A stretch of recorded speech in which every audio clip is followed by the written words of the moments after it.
Alright, here's the back end. Remove the winch and all the nylon rope that goes through, the liner that goes in there, some aluminum blocks. And then you'll notice there's a lot of things missing back here. I disassembled the whole PTO and alternator, second alternator drive. So that all fit in here.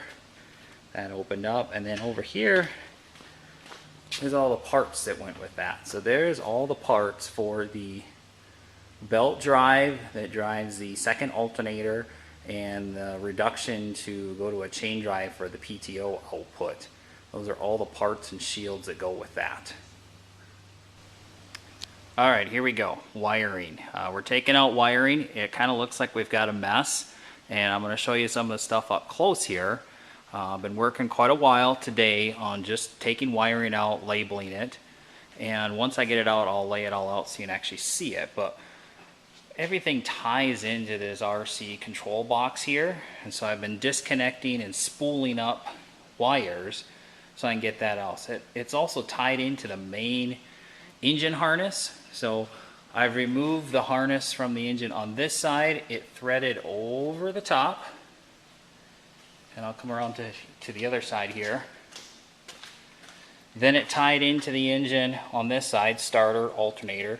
Then it threaded underneath the engine and around underneath the radiator there.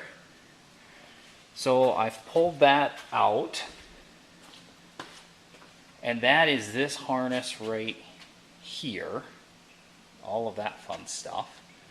And then it comes up to here, and some of the RC stuff ties off of this main harness to control starter, preheat, fuel, all of that, but it also ties into the whole regular harness, and I kept the controls and stuff there so you can still start the engine manually with the key, but you can't do anything after that. It's mainly for maintenance and testing purposes.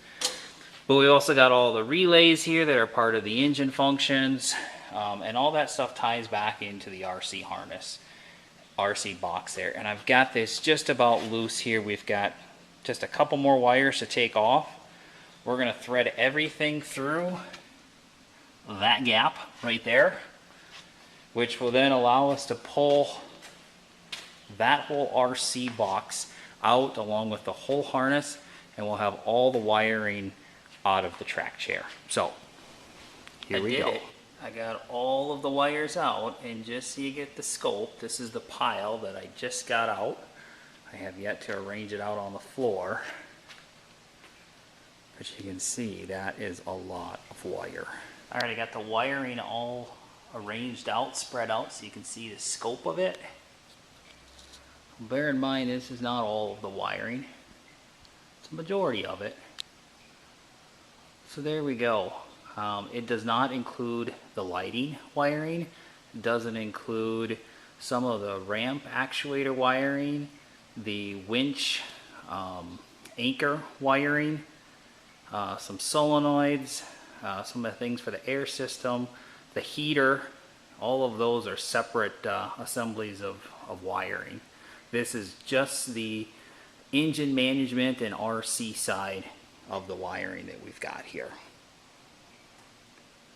And then of course, here's what the track chair looks like without all that harness in the way. Starting on the engine side where that RC enclosure box would be, and all those wires came through there. We'll come around to the inside here. Yeah, that side inside the cockpit, pretty empty now. We've got a couple more things to take off there. You can see some of the wiring there for the heater hit underneath that blue rag there. And that's pretty much it for wiring in this thing. So that's pretty awesome. Now we can get on with some of the rest of the disassembly and welding and fabrication. So with the main harness and all of the wiring out, that allowed me room then to take the battery tray out that's got the dual batteries, air tank, and dual air compressors out. And as you can see, it's a plywood piece to some steel angles. That plywood's going to get replaced with that nice piece of aluminum diamond plate. So we're going to be transferring all the dimensions over, making it fit. The plywood wasn't really quite big enough, so I'm going to make the aluminum quite a bit bigger. That'll fit up underneath here.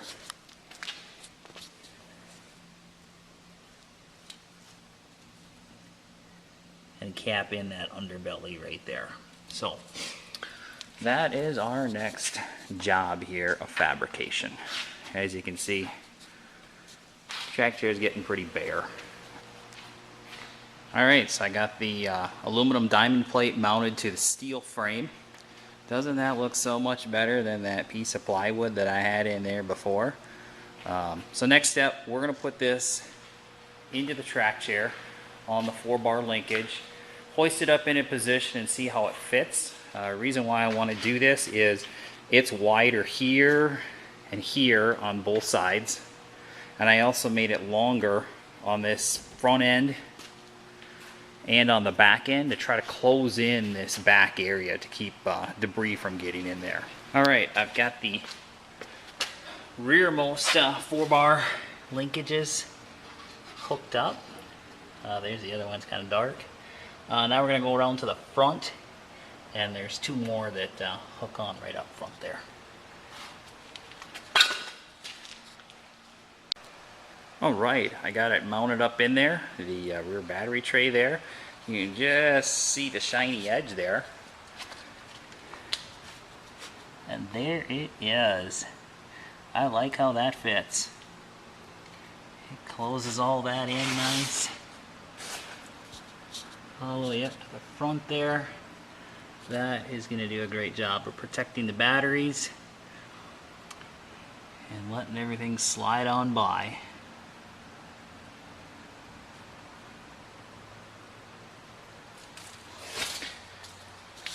Alright, well, thanks for watching.